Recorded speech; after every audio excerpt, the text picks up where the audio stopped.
সাল্লি আলা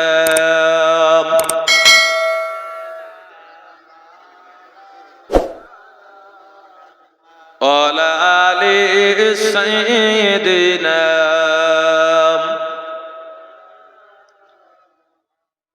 আমার মায়েরা পিছনে যদি জায়গা না পান, এখানে ফাঁকা রয়েছে, এখানে আসতে পারে, এখানে জায়গা রয়েছে, এখানে আসতে পারে। তো যাই হোক, যে কথা আমি বলছিলাম যে ওই ব্যক্তিটা খুশি হয়ে দোয়া করলেন যে আমার আল্লাহ যে বিচারের দিন পর্যন্ত ইনাদের নামটাকে আল্লাহ জাহের রেখে দেন। একবার জোরে বলুন সুবহানাল্লাহ। কি গো, বিচারের দিন কোনটা? হাসরের দিন। একবার জোরে বলুন সুবহানাল্লাহ। ও দুনিয়ার মুসলমানেরা, নবীর উম্মতেরা, ও সোনার মানিকেরা, হযরতে আম্মা জান আমেনা এরকম দোয়া যখন পেলেন, আমেনার মনটা বড় হয়ে গেল।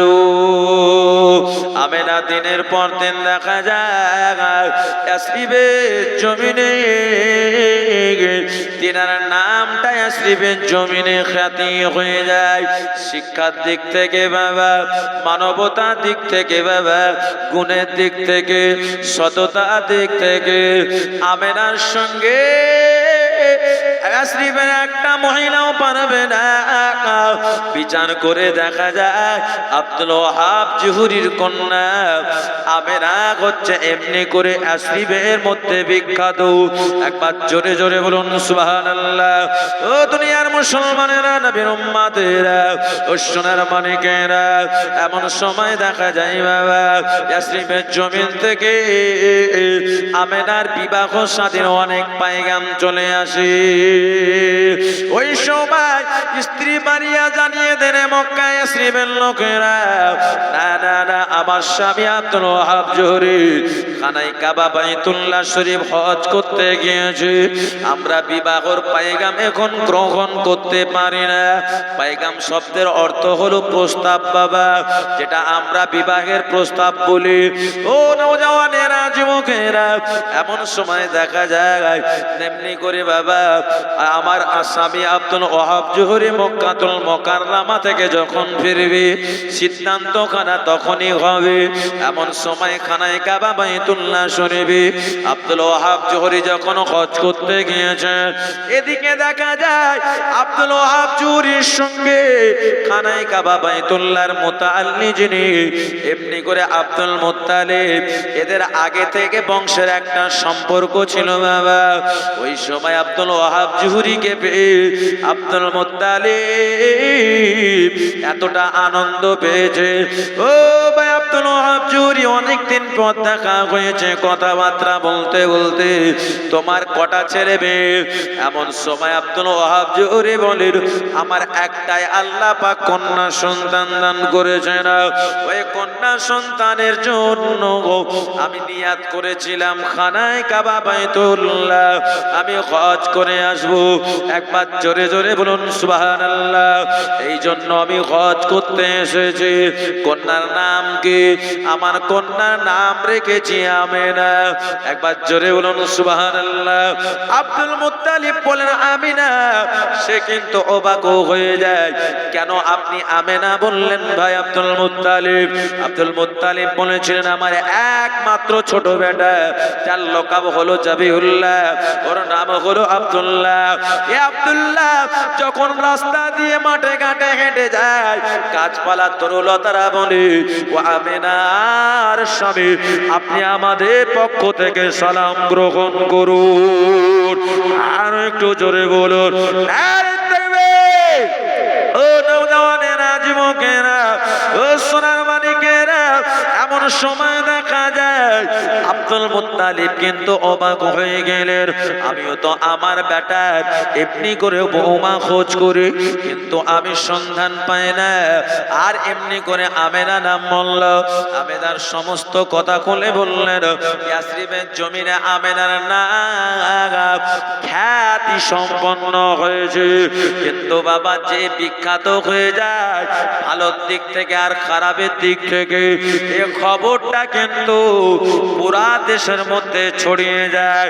ও নবীর উম্মতেরা, আমেনার নামটা যখন এমনি করে মক্কাতুল মুকাররমার জমিনেও ছড়িয়ে পড়ে, ওই সময় দেখা যায় বাবা আমেনার সঙ্গে আব্দুল ওয়াহাব জুহরির কন্যা আমেনা আর আব্দুল মুত্তালিবের বেটা আব্দুল্লাহ দুইজনে আল্লাহর খানায় কাবা বাইতুল্লাহ শরীফের কাছে বিবাহের ফয়সালা খানা হয়ে গেল।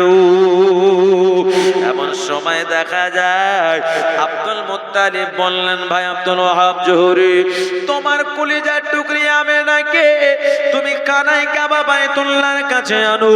আব্দুল ওয়াহাব জুহরি ইয়াসরিবে চলে গেলেন।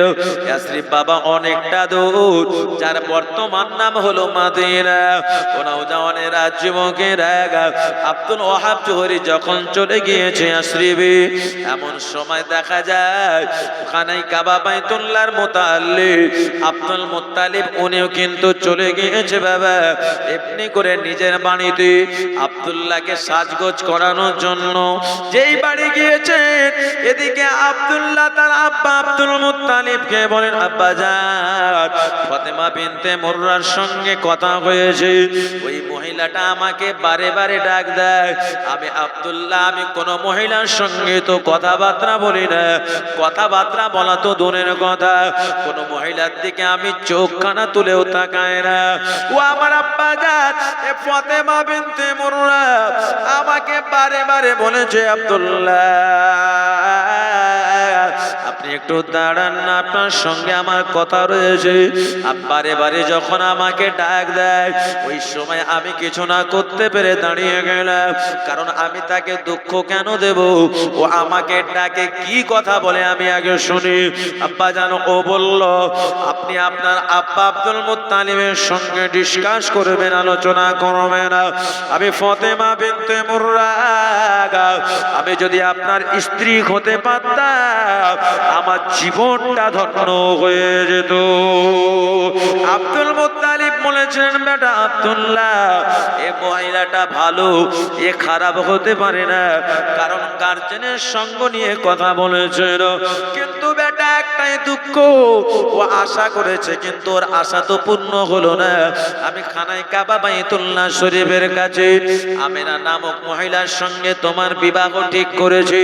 আব্দুল্লাহ বলেন, আমেনা, এ আমেনা নাম তো আমি শুনেছি।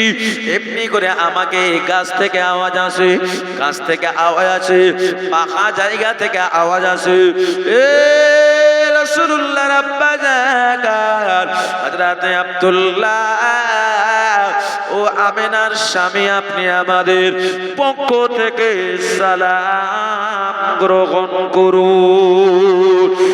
আর একটু জোরে বলুন, নারে তাকবীর। আব্দুল্লাহ অবাক হয়ে গেলেন যে আমি স্বপ্নে দেখতাম, আমি গায়েবী শুনতে পেতাম, আমেনার স্বামী, বাস্তবে আমি তাহলে আমেনাকে আমার নসিবে রেখেছি। একবার জোরে বলুন। এদিকে খানায় কাবা বাইতুল্লাহর কাছে আমেনাকে আনা হলো, আব্দুল্লাহকে আনা হলো, বিবাহ শাদী দিয়ে দিল। এদিকে মক্কাতুল মুকাররমার জমিনে বিখ্যাত ছেলে হলো আব্দুল্লাহ, আর এদিকে ইয়াসরিবের জমিনে বিখ্যাত কন্যা হলেন আমেনা। একবার জোরে বলুন সুবহানাল্লাহ। দুইজনের সব দিক থেকে কোনো দিকটাতেও খুঁত নেই, দেখতেও ভালো আর তার সাথে সাথে চলাফেরা সব গুণই ভালো। একবার জোরে বলুন সুবহানাল্লাহ। আল্লাহ এমন আমাদের নবীকে আব্বা আম্মা মিলালেন। এমন সময় দেখা যায় বিবাহ শাদী যে হয়ে গেল, বিবাহ শাদী হওয়ার পরে এদিকে মক্কাতুল মুকাররমার লোকেরা বলে, আহ আমেনাও ভালো, আব্দুল্লাহও ভালো, বিয়ে হয়েছে, এবারেই বোঝা যাবে ভালো কি। এদের বিবাহটা সুখময় বেশি দিন হবে না, এদের মধ্যে দ্বন্দ্ব বেরিয়ে যাবে। কেমন বাপের বেটা আর কেমন মায়ের কন্যা এখানেই বোঝা যাবে। দিন যত গোড়াই বাবা, আব্দুল্লাহ আমেনার মধ্যে কোনো পার্থক্য নাই।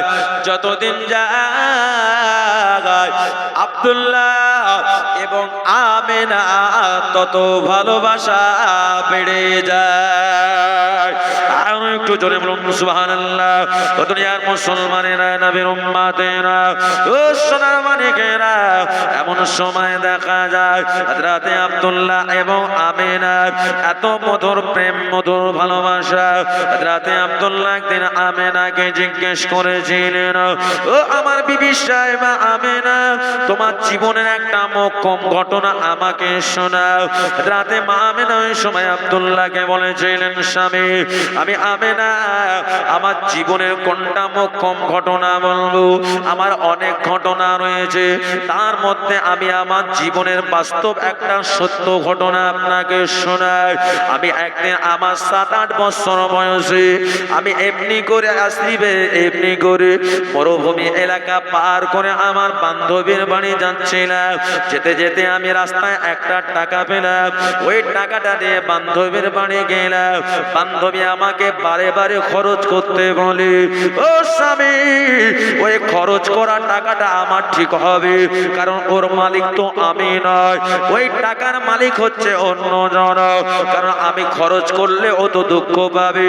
বান্ধবী বারে বারে আমাকে বলে যে আমরা এই টাকাটা খরচ করে নেব। আমি খরচ করলাম না, সেখান থেকে চলে আসলাম। যেই জায়গাতে টাকাটা পেয়েছিলাম ওই জায়গাতে আবার এসে দেখি বিশাল বয়স্ক লোক, চামড়াগুলো গুটিয়ে গিয়েছে। উনি টাকাটা খোঁজাখুঁজি করে। স্বামী আমি ওই সময় ওই বৃদ্ধ বাবা যেটা চোখ দিয়ে পানি জারি করে দেয়, একমাত্র শেষ সম্বল এই টাকা, আর ওই টাকার জন্য ও কান্নাকাটি করে, খাওয়া দাওয়া করতে পারে না 3 দিন ধরে অভুক্ত। তাকে বাড়িতে নিয়ে গিয়ে খাইয়ে দেয়, খুশি করে তাকে আমি সেই টাকাটা ফিরিয়ে দিলাম। একবার জোরে জোরে বলুন সুবহানাল্লাহ। ও আমার স্বামী ওই ব্যক্তিটা খুশি হয়ে আমাকে এমন দোয়াখানা দিল, আমি সাথে সাথে ওই সময় ওই ব্যক্তিটার দোয়া পেয়ে আমি আপনার মতো সুন্দর স্বামী আল্লাহ বিলিয়ে দিয়েছে। একবার জোরে জোরে বলুন সুবহানাল্লাহ। হযরতে আব্দুল্লাহ স্ত্রীর এই বাক্যলাপ শুনে তিনি চিন্তা করলেন, আমার আল্লাহ সত্যি সত্যি এত সদী সদনের নরম রমণী আল্লাহ পাক আমাকে দান করেছেন।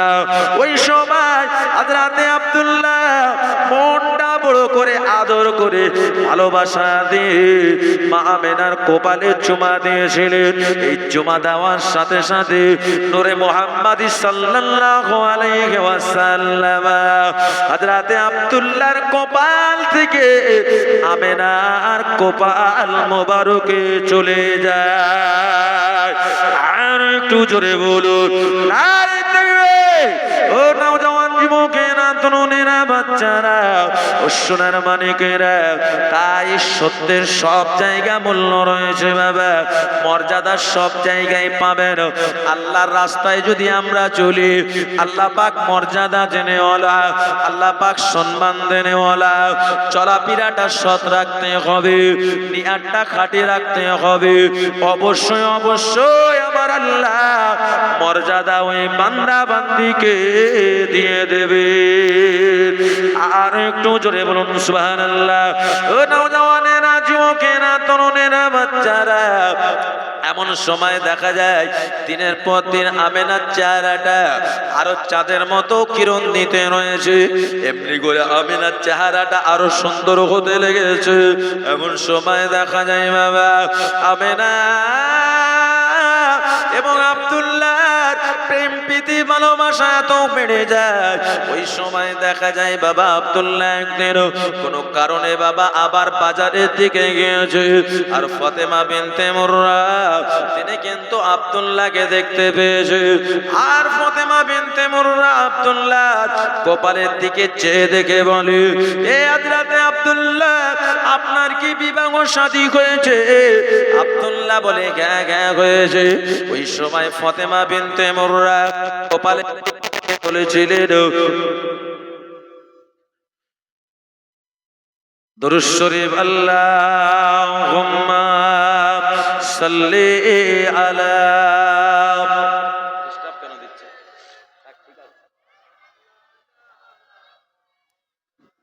ওয়ালা আলি সাইয়্যিদিনা।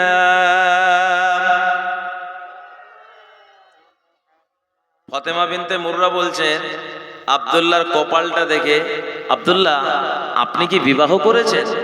আব্দুল্লাহ বলে, হ্যাঁ করেছি। বলছে, তাই তো আপনার কপালই সেটা বলে দিচ্ছে। একবার জোরে বলুন। আব্দুল্লাহ বলে, আমার কপাল কি করে বলতে পারে? আমার কপাল কি করে বলবে? ফাতেমা বিনতে মুররা এই সময় বলেছিলেন, হযরতে আব্দুল্লাহ, আমি ফাতেমা বিনতে মুররা, আমি অনেক কিতাব পড়েছি, এমনি করে ইব্রানি ভাষায় তাওরাত, জবুর, ইনজিল কিতাবগুলো পড়েছি। এমনি করে সেই কিতাবের নূরের আভা নিয়ে আলোচনা রয়েছে। আর আপনার লোকাম হচ্ছে জাবিউল্লাহ, আর আপনার কপাল মোবারকে নূরে মুহাম্মদ সাল্লাল্লাহু ছিল। একবার জোরে জোরে বলুন সুবহানাল্লাহ। এই নূরে মুহাম্মদ সাল্লাল্লাহু আলাইহি ওয়াসাল্লাম আপনার কপালে নাই, আপনার স্ত্রীর কপালে চলে গিয়েছে। ও হযরতে আব্দুল্লাহ, আমি ফাতেমা বিনতে মুররা, সেই নূরের জননী, সেই নূরের মা হওয়ার আমার বড় ইচ্ছা ছিল। ও ফাতেমা বিনতে মুররা বলে, ও আমার এমনি করে আব্দুল্লাহ, আমি আপনার স্ত্রী হতে পারলাম না, আমি সেই নূরের মা হতে পারলাম না। আপনার যে স্ত্রী, সে হচ্ছে ভাগ্যবান, সে হচ্ছে বিশ্ববিখ্যাত নূরের মা। আর একটু জোরে বলুন সুবহানাল্লাহ। ওই ফাতেমা বিনতে মুররা এত বাবা নূরের, আমার নবী পাকের আম্মা জান হওয়ার জন্য এমনি করে এত কষ্ট পেয়েছিলেন বাবা, যে আমি সেই নূরের মা হতে পারলাম না। কিতাবের মধ্যে লেখা আছে, ফাতেমা বিনতে মুররা সে কিন্তু সুসাইড করেছিলেন, আত্মহত্যা করেছিলেন, যে নবীর মা হতে পারলাম না, আমি আমার জীবনটা দুনিয়ার জমিনে আমি রাখাটা পছন্দ করব না। ও নওজওয়ানেরা, যুবকেরা, কেমন আল্লাহ পাক আমার নবী পাকের মর্যাদাখানা দিয়েছেন, সম্মান দিয়েছেন। দেখতে দেখতে দেখা যায় আব্দুল্লাহ আমিনার বিবাহ সাদিকানা 1 বছর পূর্ণ হলো। ওই সময় আব্দুল্লাহর ভাইয়েরা সিরিয়ায় যাবে ব্যবসা বাণিজ্য করতে। আব্দুল্লাহ ওই সময় আব্বা আব্দুল মুত্তালিবকে বলেন, ও আমার আব্বা জান, আমি আব্দুল্লাহ অনেক দিক থেকে আমি বাণিজ্য করতে যাব, কিন্তু আপনি আমাকে যেতে দেন না। আব্বা জান, আমার মনের মধ্যে অনেক ইচ্ছা, আমি যেন ব্যবসা বাণিজ্য করতে যাব। ওই সময় আব্দুল মুত্তালিব বলেন, বেটা আব্দুল্লাহ, তোমাকে তো আমি যেতে দেওয়াটা পছন্দ করি না, কারণ তুমি আমার পাশে থাকবে, তোমাকে না দেখলে আমি আব্দুল মুত্তালিব আমার দিন পার হওয়াটা কষ্টকর হয়ে যায়। একবার জোরে জোরে বলুন সুবহানাল্লাহ। ও বেটা আব্দুল্লাহ, কারণ তুমি আমার পাশে থাকবে। আব্দুল্লাহ ওই সময় আব্দুল মুত্তালিবকে বললেন, ও আমার আব্বা জান, আমার ভাইয়েরা তো যাবে ব্যবসায়, কিন্তু আপনি কি জানেন, সবই বুঝতে পারেন, আমার বয়সও বাড়ছে, আর এদিকে ঘর সংসারও করে ফেলেছি। আব্বা জান, আপনার কাছে সব খরচ নেব, একটু ব্যবসা বাণিজ্য আমার শিখার প্রয়োজন। আব্বা জান, আপনি আমাকে পারমিশন খানা দেন না। সাথে সাথে ওই সময় আব্দুল মুত্তালিব দেখলেন, আমি আমার বেটা আব্দুল্লাহকে যদি ব্যবসা বাণিজ্য করতে না যেতে দিই, দুঃখ পেয়ে যাবে। ওই সময় আব্দুল মুত্তালিব তার বড় ছেলে হারিসকে রেখে দিলেন, আর বাকি 9 জন সন্তানকে সিরিয়ার জমিনে বাণিজ্য করতে যাওয়ার পারমিশন দিলেন। এমন সময় আব্দুল মুত্তালিব আব্দুল্লাহকে পারমিশন দেওয়ার পরে বলেছিলেন, এ বেটা আব্দুল্লাহ, আমার বৌমা আমেনার কাছে তুমি পারমিশন নিয়ে নেবে, আমার পক্ষ থেকে তুমি ছাড় পেলে আর পারমিশন পেয়ে গেলে, যদি আমেনা তোমাকে গ্রিন সিগন্যাল না দেয়, যদি রেড সিগন্যাল দেখিয়ে দেয়, তুমি মনে রাখবে তোমার সিরিয়ায় যাওয়া হবে না। কারণ স্ত্রীর একটা হক রয়েছে, স্ত্রী যে কথাটা বলবে এ কথা মতো তোমাকেও মেনে নিতে হবে। আর একটু জোরে বলুন সুবহানাল্লাহ। ওই সময় বাবা আব্দুল্লাহ কি করলেন, হযরতে মা আমেনার কাছে গেলেন। আমেনাকে বললেন, স্ত্রী আমেনা, আমার মনে বড় ইচ্ছা, আমার ভাইয়েরা সিরিয়ার জমিনে বাণিজ্য করতে যাবে, এমনি করে আমাকেও তুমি পারমিশন দাও, কারণ ব্যবসা বাণিজ্য করতে হবে, শিখে নিতে হবে। আমেনা ওই সময় বললেন, ও আমার স্বামী, ও আমার প্রাণের স্বামী, আপনি বিদেশে চলে যাবেন, কয়েকদিন তো হলো আমার আপনার বিবাহ শাদী, আপনাকে পারমিশন খানা আমি কেমন দেব? ওই সময় আমেনার মাথায় খেলা আসলো, এমনি করে আমার শ্বশুর মশাই আব্দুল মুত্তালিবের আপনি পারমিশন নিয়েছেন। ওই সময় আব্দুল্লাহ বললেন, বিবি, আমার আব্বা আব্দুল মুত্তালিব আমাকে এমনি করে পারমিশন দিয়ে দিয়েছে। একবার জোরে জোরে বলুন সুবহানাল্লাহ। আমেনা ওই সময় বলেছিলেন, বিবি, আমেনা ওই সময় বলেছিলেন, স্বামী আপনি শুনে রেখে দিন, আমার এমনি করে শ্বশুর মশাই আপনি আব্দুল মুত্তালিব আপনাকে বাণিজ্য করতে যাওয়ার পারমিশন দিয়ে দিয়েছে, আর আমি আমেনা আমি আপনাকে বাধা দেব? আমার আল্লাহ আমাকে এত বেয়াদব মহিলা করে না। তিনি চোখ ভরা পানি নিয়ে বললেন, আমার শ্বশুর মশাই আব্দুল মুত্তালিব আপনাকে সিরিয়া জমিনে ব্যবসা করার পারমিশন কেন দিয়েছে, আর আমি আমেনা আমিও আপনাকে পারমিশন দিয়ে দিলাম। আর একটু জোরে বলুন সুবহানাল্লাহ। ও নওজওয়ানেরা, যুবকেরা, আব্দুল্লাহর বক্তব্যটা শুনুন। ওই সময় আব্দুল্লাহ বলেছিলেন, আমেনা তুমি সাবধানে থাকবে, তোমাকে তো ছেড়ে যাবার আমার ইচ্ছা হয় না, কারণ তোমার অনেক কষ্ট হয়। আমেনা শুনে রেখে দাও, জেনে রেখে দাও, তোমার পেটে বাচ্চা রয়েছে, বয়স 5 মাস প্লাস হয়েছে। আমেনা তুমি সাবধানে থাকবে আর শরীরের খেয়াল রাখবে। যাতে মা আমেনা তিনি কিন্তু চোখ ভরা পানি নিয়ে এমনি করে বাবা জনমের মতো আব্দুল্লাহকে বিদায় এমন ভাবে দিচ্ছে, আমেনা চোখ দিয়ে পানি টস টস করে গড়িয়ে পড়ে। আমেনা স্বামী আব্দুল্লাহকে বসতে দেই না। আমার ভাইজানেরা, যখন আমরা দেশে বিদেশে যাই, আমার আম্মা যান এবং দেখবেন আমাদের স্ত্রী বাবা এত কষ্ট পায়, সেই কষ্টটা মায়েরা আমাদের খুলে দেখাতে পারে না। যদি কোনো স্বামীর কাছে প্রয়োগ করে, তখন আমরা বলি তুমি এটা ঢঙের কথা বলো না। ভুল কথা বলছি? হ্যাঁ, দেখবেন অন্যান্য পাড়ার মহিলার যখন তাদের স্বামীরা কাজে যাবে বা ছেলেরা কাজে যাবে, মাও একবারে মন খারাপ আর স্ত্রীরও মন খারাপ। কদিনের জন্য যাবে, আবার বিদেশ থেকে আসবে কিনা, আর দেখা হবে কিনা, কোনো গ্যারান্টি আছে? কোনো গ্যারান্টি নেই। হযরতে মা আমেনা চোখ ভরা পানি নিয়ে বিয়োগ ব্যথা নিয়ে স্বামী আব্দুল্লাহকে বিদায় দিলেন। ও আমার স্বামী আব্দুল্লাহ, আপনি যাচ্ছেন, কিন্তু আপনি আপনার শরীরের খেয়াল রাখবেন, সাবধানে আপনি থাকবেন। ওই সময় আব্দুল্লাহ আমেনার দিকে তাকিয়ে বাবা এমনি করে চলে গেলেন। আমেনা লুকিয়ে লুকিয়ে চোখের পানিটা মুছছেন বাবা। আব্দুল্লাহ তার ভাইদেরকে সঙ্গে করে নিয়ে সিরিয়া জমিনে ব্যবসা বাণিজ্য আবার করলেন। আর বেশি সময় লাগলো না। আব্দুল্লাহর ভাই হামজা বলেন, এর আগে তো ব্যবসা বাণিজ্য করতে এসেছি, কিন্তু আমাদের অনেক সময় লেগেছে, কিন্তু মনে হয় আমাদের ভাই আব্দুল্লাহকে সঙ্গে এনেছি, এর জন্য আমাদের আব্বা জানের প্রাণ প্রিয় সন্তান হলো আমাদের ছোট ভাই আব্দুল্লাহ। একবার জোরে জোরে বলুন সুবহানাল্লাহ। এর জন্য আমাদের ব্যবসা বাণিজ্যতে বরকত দিয়েছে, অনেক অনেক লাভও হয়েছে। তারা এমনি করে কয়েকদিন থাকার পরে মাল সামান সব বিক্রি হয়ে গেল। তখন তারা কিন্তু সিরিয়ার জমিন থেকে বাবা মক্কার উদ্দেশ্যে রওনা দিয়েছে। ইয়াসরিবে যখন পৌঁছে যায়, ইয়াসরিবে আব্দুল্লাহর নানা নানা মামা এবং শ্বশুর বাড়ি। আব্দুল্লাহ তার ভাইদেরকে সঙ্গে করে নানা মামার বাড়ি গেলে আব্দুল্লাহ আবার নিজের শ্বশুর শাশুড়ির বাড়িও গেলেন। সেইখানে 15 দিন থাকার পরে আবার সেখান থেকে রওনা দিলেন মক্কার উদ্দেশ্যে। আর ভাইজানেরা, আবুয়া নামক জায়গা যখন পৌঁছে যায়, ওই ফাঁকা মরু ময়দানে আল্লাহ নবীর আব্বা জান আব্দুল্লাহ অসুস্থ হয়ে পড়ে।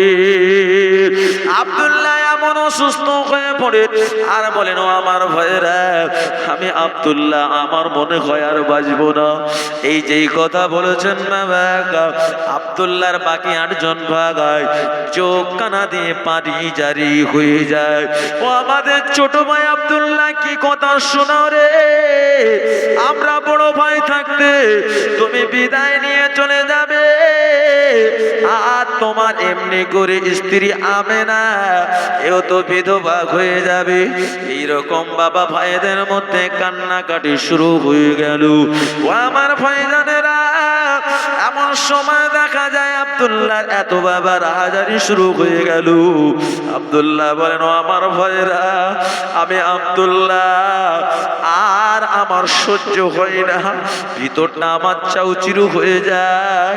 ওই সময় আব্দুল্লাহর ভাইরা রাতে আব্দুল্লাহকে বাবা এমন করে বাবা আদর করতে লাগলো, চিকিৎসা করতে লাগলো। বৈদ্য কবিরাজ হাকিমদেরকে কোনো ভাই ডাকতে গেল, কিন্তু সে মরুভূমির জায়গা, কোনো হাকিম বৈদ্য কবিরাজের সন্ধান পেল না।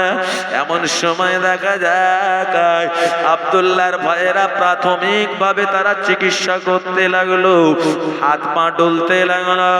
আমার ভাইজানেরা, আব্দুল্লাহ মাঝে মাঝে সিনায় হাত কানা দিয়ে এমন ভাবে বাবা জড়ো সড়ো হয়ে যায়। আব্দুল্লাহর অবস্থা খানা দেখে আর বাকি ভাইয়েরা বলে, আমাদের ভাই আব্দুল্লাহর কি হলো, মনে হয় আর বাঁচবে না। আব্দুল্লাহর ভাইয়েরা কাঁদতে লাগলো। আজ রাতে আব্দুল্লাহ সবাই বলেছিলেন, আমার ভাইয়েরা, আমি আব্দুল্লাহ, আমার কথা তো আসতে হয়ে গেল, আমি আব্দুল্লাহ ক্ষমতা পাই না, আমার ভিতরটা যেন এমনি করে ছারকারো হয়ে গেল। ও আমার ভাইরা, আমি আব্দুল্লাহ সত্যি সত্যি যদি মারা যায়, তোমরা আমাকে কথা দাও, আমার স্ত্রী আমেনাকে কি তাড়িয়ে দেবে না? আমেনা প্রেগনেন্সি, আমেনা খুব ভালো, আমেনার মতো দ্বিতীয় কোনো মহিলা খুঁজে পাওয়া যাবে না। আমেনাকে তোমরা তাড়িয়ে দিও না। আমেনার পেটে যে বাচ্চা রয়েছে, ওই বাচ্চাটার খেয়াল রাখিও।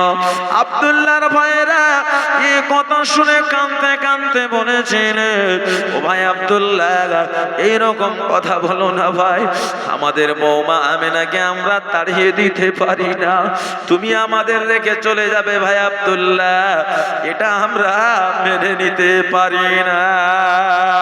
বড় ভাইরা কাউমাও করে কাঁদতে লাগলো।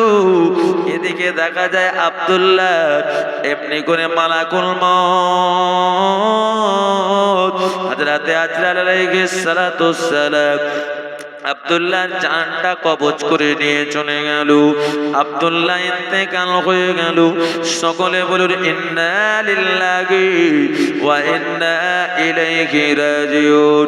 ওই সময় আব্দুল্লাহর ভাইরা কাঁদে, আর দেখা যায় মরুর বাড়িরা কাঁদে, গাছপালা তরুলতা সবাই কাঁদে। এমন সময় দেখা যায় আল্লাহর ফেরেশতারাও কেঁদেছিল। আল্লাহ আপনি আপনার নবীকে কেমন পরীক্ষা করে যে এমনি করে মায়ের গর্ভে নবী মা খারাপ পাহারা হয়ে গেল। আল্লাহ আপনার কি লীলা খেলা। আব্দুল্লাহর ভাইরা হাওমাও করে কাঁদতে লাগলেন। কাঁদতে কাঁদতে সবুদারি করলেন, ও আমার ভাইরা, আমাদের আব্বা জান আব্দুল মুত্তালিব তো বলেছেন মৃত্যুর কোন সময় সীমা নেই। আমার আল্লাহ কোরআন মাজিদে জানিয়ে দিলেন, ফাইজা আজালুহুম লা ইস্তাখিরুনা শাআতাও ওয়া লা ইস্তাগদিমুন। মৃত্যুর সময় যখন ঘনিয়ে আসবে, সময়টা বাবা মিনিট আগাবেও না পিছাবেও না, স্থানটাও বাবা পরিবর্তন হবে না। যেই জায়গাতে আমার আপনার মৃত্যু হবে, যে টাইমে হবে ওই একই টাইমে মৃত্যুটা ঘটে যাবে। এমন সময় আব্দুল্লাহকে আবওয়া নামক জায়গায় কবর দিয়া গেল। ভাইয়েরা এত কাঁদে, সব বড় ভাই থাকতে আমাদের ছোট ভাই আব্দুল্লাহ বিদায় হয়ে গেল। এরা 8 জন ভাই বাবা কাঁদতে কাঁদতে যায়। আর এমনি করে বাড়িতে রয়েছে বড় ভাই হযরতে হারিস।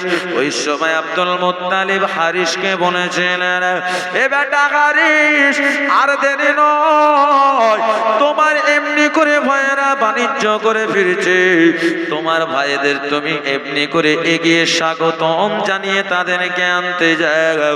ওই সময় বাবা দেখা যায় হারিস কিন্তু আব্বাজানের কথা শুনে সামনের দিকে রওনা দিয়ে দিলেন। এগিয়ে যেতে না যেতে সব ভাইদের সঙ্গে দেখা হয়ে গেল। আর ওই 8 জন ভাই বড় ভাই হারিসকে দেখে হাউমাউ করে কেঁদে ফেললে। ওই সময় বড় ভাই বলে, ও আমার ভাইয়েরা সবাই কাঁদো, কি হয়েছে বলো না, আমাদের ছোট ভাই আব্দুল্লাহকে তো দেখতে পায় না। ওই সময় ওরা এত আরো কাঁদতে লাগলো বাবা। হারিস নিজের চোখে পানি ধরে রাখতে পারলো না। ও বড় ভাই হারিস, আমাদের ছোট ভাই আব্দুল্লাহকে আবওয়া নামক জায়গা হারিয়ে এসেছি, জনমের মতো মাটি চাপা দিয়ে আসলাম। এমন সময় 9 ভাই কাঁদতে কাঁদতে বাড়ি আসলেন। আব্দুল মুত্তালিবের সঙ্গে যখন দেখা হয়ে যায়, আব্দুল মুত্তালিব বলেছিলেন, ও আমার সন্তানেরা, ও আমার সন্তানেরা, তোমাদের সবাইকে দেখতে পায়, আমার ছোট বেটা আব্দুল্লাহ কোথায়?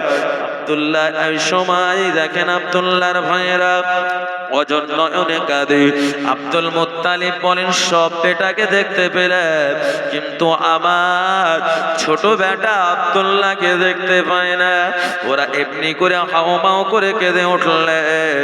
ওই সময় ওই ভাইয়েরা বলেছেন, আব্বাজান, আবওয়া নামক জায়গা আমাদের ছোট ভাই আব্দুল্লাহকে জনমের মতো বিদায় করে দিয়ে এসেছি, সেই জায়গা আমাদের ছোট ভাই ইন্তেকাল হয়ে যায়। আব্বা বাড়ি আনতে পারলেন না, কারণ আপনি বলেছেন মানুষ মারা গেলে তার শরীরটা এত ব্যথা হয়, পাকা ফোড়ায় যেমন হাত কানা দিলে টন টন করে, মৃত্যু ব্যক্তিদের শরীরে হাত পড়লে পাকা পোড়ার থেকেও বেশি টন টন করবে। তাই সেখানে দাফন দিয়ে আসলাম, দাফন করে আসলাম। এদিকে আমেনা দেখলেন সব ভাইদেরকে দেখতে পেলাম, কিন্তু আমার স্বামী আব্দুল্লাহকে দেখতে পেলাম না রে। আমেনার মনের মধ্যে একটা কুহু ডাক দিল। উনি চমকে গেলেন, কি ব্যাপার, সবাইকে দেখতে পেলাম, আমার স্বামী আব্দুল্লাহকে তো দেখতে পেলাম না।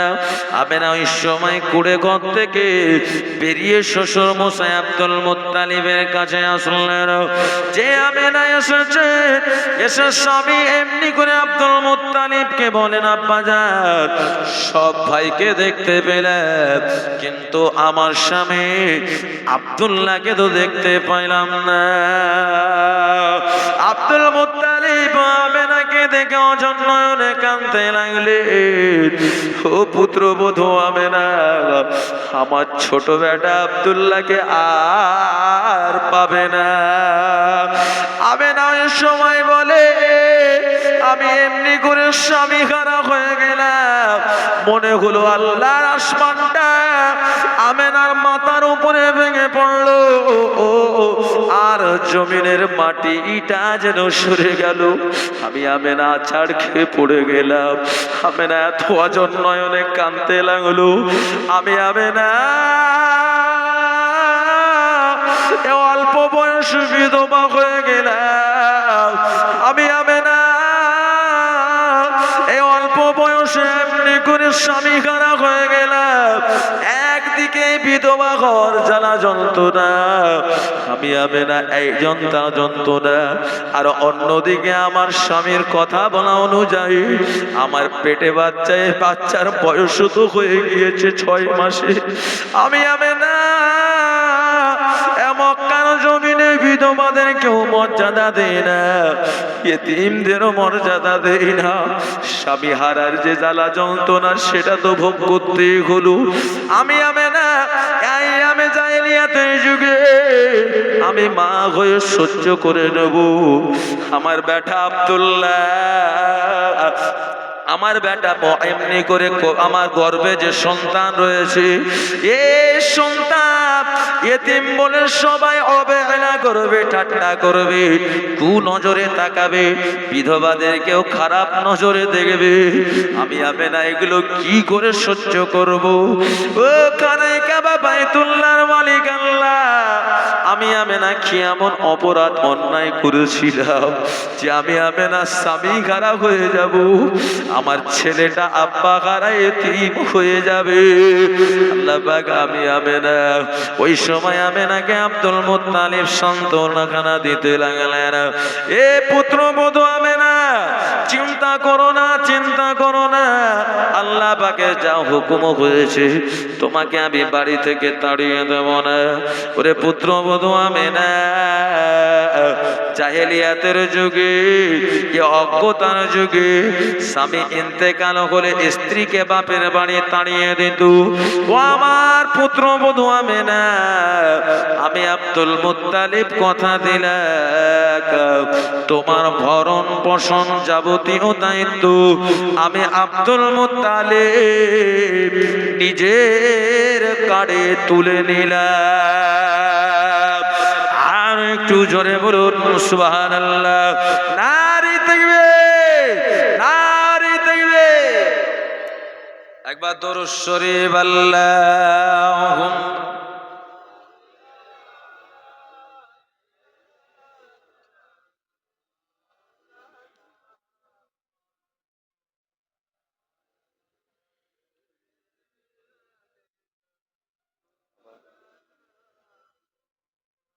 আমার ভাই জানে, মা আমেনা চিন্তা করে তৎকালীন আপনার মূর্খতার যুগ, যে মহিলা হলেই ট্যাং ধরে আছাড় এমন ভাবে মারতো মায়ের সামনে, বাচ্চাটাকে শেষ করে দিত, কোনো মা সহ্য করতে পারতো না। এমন করে দেখা যায় যে আমেনাও বড় চিন্তায় পড়ে গেল, আহা আমি আমেনা, আমি তো বিধবা হয়ে গেলাম।